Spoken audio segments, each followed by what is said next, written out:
কেশবনগর রাজ্যের একটি ছোট্ট গ্রামে হরিরাম নামের একজন সরলী পরিশ্রমী এবং সৎ কৃষক তার স্ত্রীর সাথে জমিতে বসে কথা বলছিল।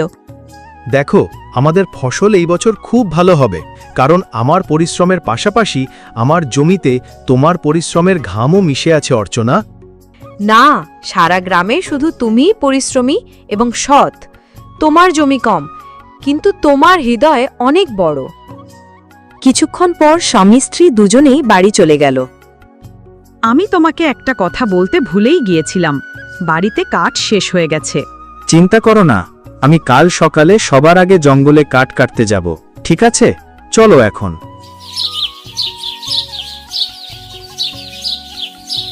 পরের দিন সকালে হরিরাম কাঠ কাটতে জঙ্গলে গেল। হরিরাম একটি গাছে কুড়াল চালাতে যাচ্ছিল, একটি আহত দানর কাতরাচ্ছে। ভগবান, বাপরে, এই বানরটিকে কেউ খুব জখম করে দিয়েছে। নিশ্চয়ই কোনো বন্য প্রাণী এটাকে আক্রমণ করেছে। হরিরাম বানরের পাশে বসল। দেখো, এর হাত রক্তে ভরে গেছে। হো হো হো। ইস, তুমি যদি কথা বলতে পারতে তাহলে বলতে পারতে তোমার কষ্ট কোথায়। এখন তো তোমার হাতে রক্ত দেখা যাচ্ছে।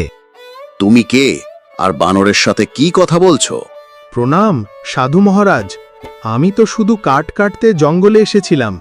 এই আহত বানরটিকে দেখে এর ওপর দয়া হলো। মনে হচ্ছে কোনো বন্য প্রাণী এটাকে আক্রমণ করেছে। দেখুন না, এর হাত দিয়ে রক্ত বেরোচ্ছে, কিন্তু যেভাবে এটা কষ্টে ছটফট করছে, আমার মনে হচ্ছে এর অন্য কোথাও সমস্যা আছে। আমরা খুব কম মানুষই হই যাদের মনে প্রাণীদের প্রতি মানবতা থাকে। ওং বলে সাধু মন্ত্র পড়তে লাগলেন। হঠাৎ রঙিন আলোর রশ্মিতে বানরের ক্ষত সেরে গেল। হ্যাঁ, এখন থেকে এই বানর তোমাকে বলতে পারবে এর কষ্ট কোথায়। এই বলে সাধু সেখান থেকে চলে গেলেন। বানর উঠে দাঁড়ালো। আমার কাঁধে খুব ব্যথা হচ্ছিল, হ্যাঁ, এখন ভালো লাগছে।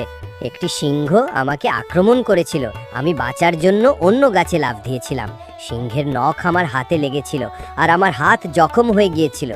আমি গাছ ধরে রাখতে পারিনি, আর যখন নিচে পড়লাম, বাপরে, আমার কাঁধে খুব আঘাত লেগেছিল। আরে, তুমি তো মানুষের মতো কথা বলছো, এটা কিভাবে সম্ভব হলো? যখন সাধু মন্ত্র পড়লেন, তখন আমার মনে হলো আমার ভিতরে কথা বলার শক্তি চলে এসেছে। আমি কথা বললাম, আর আমার কথা তোমার কানে পৌঁছালো। মনে হয় এই অলৌকিক ঘটনা সাধু বাবা করেছেন। হ্যাঁ, আচ্ছা, তুমি কি আমার বাড়ি যাবে? এখন তো তুমি আমার প্রাণ বাঁচিয়েছো, তাই এখন আমি তোমার সঙ্গেই থাকবো। মানে আমি তোমার সাথেই থাকবো। আর যেহেতু আমি মানুষের মতো কথা বলতে পারছি, তাই আমি এখন বানরদের থেকে আলাদা হয়ে গেছি না। তাদের সাথে থেকে আমি কি করব? এখন তোমার সাথে গল্প করব মন ভরে।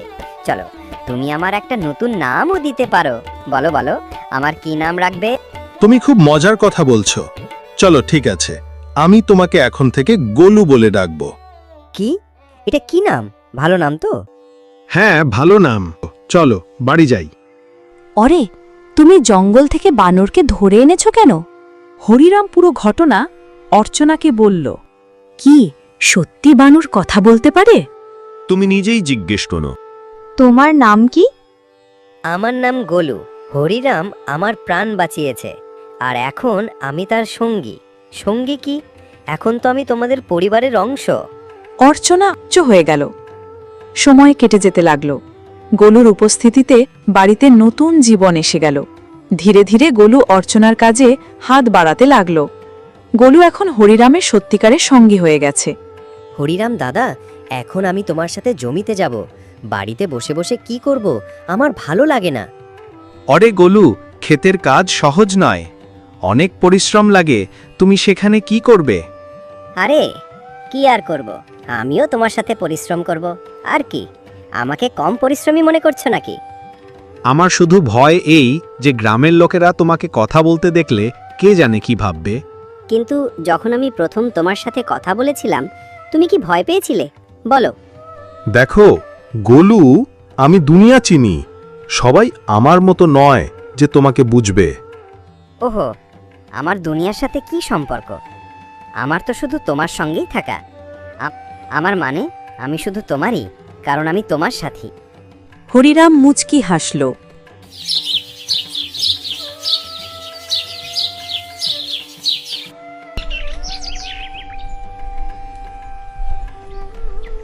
পরের দিন হরিরাম গোলুকে নিয়ে খেতে চলে গেল।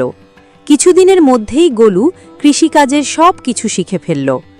এখন সে হরিরামের সত্যিকারের সহায়ক হয়ে গেছে। গোলুর কথা এখন গ্রামে ছড়িয়ে পড়তে লাগল এবং শেষ পর্যন্ত এই কথা জমিদার চৌধুরীর কানে পৌঁছালো। কি হরিরামের বাড়িতে একটি বানর আছে যে কিনা মানুষের মতো কথা বলে?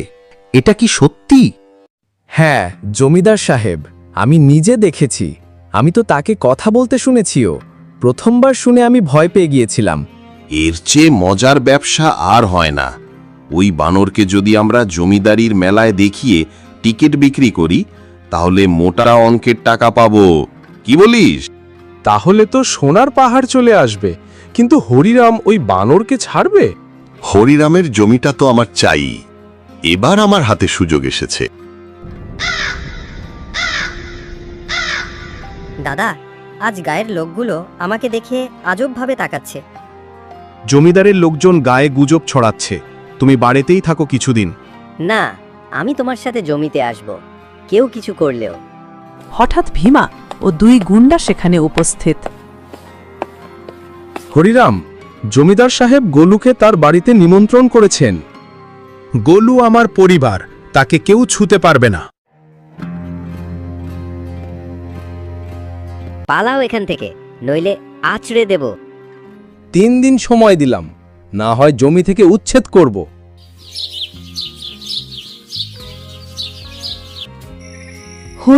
হরিরামের ঘরে জমিদারের সম্পর্কে জরুরি পরামর্শ চলছে। ওরা আমাদের জমি কেড়ে নেবে। এখন আমরা কি করব? দাদা, আমি একটা প্ল্যান ভেবেছি। গোলু ফিসফিস করে পরিকল্পনা বলে। হরিরামের মুখে হাসি ফুটে ওঠে।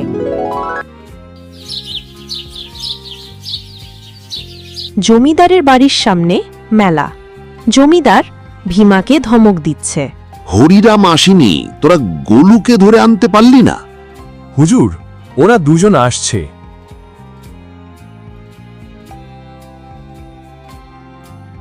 বানর আসছে, বানর কথা বলে।